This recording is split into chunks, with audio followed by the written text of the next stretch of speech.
Question suivante.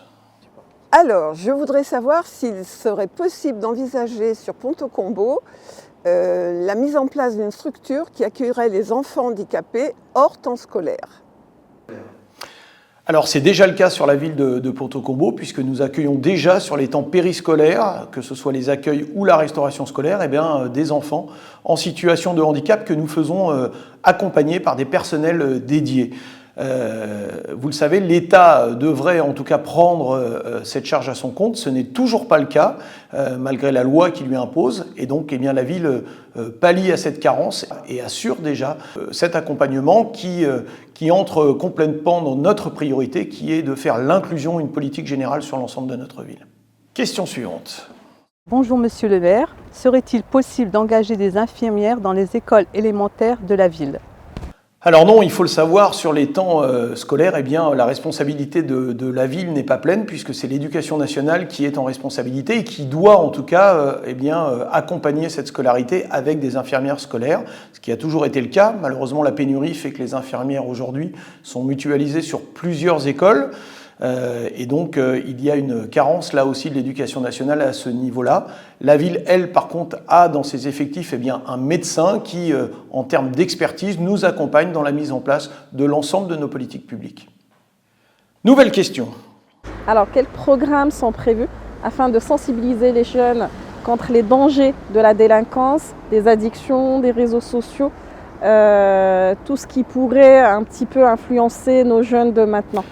Alors deux sujets qui sont bien différents puisque je ne lis pas délinquance et addiction.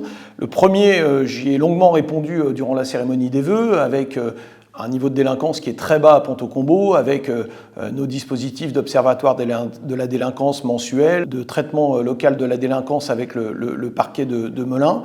Sur les addictions, nous sommes très actifs au travers de notre service médiation et prévention qui intervient non seulement dans les établissements scolaires, mais aussi en accompagnement de la police nationale sur des séances de sensibilisation au sein du secondaire. Et puis, nos soirées thématiques, là aussi, que ce soit sur les dangers des écrans et bientôt justement sur les addictions, notamment au travers des stupéfiants, nos soirées de prévention grand public ouvertes à tous et que je vous invite en tout cas à venir partager avec nous.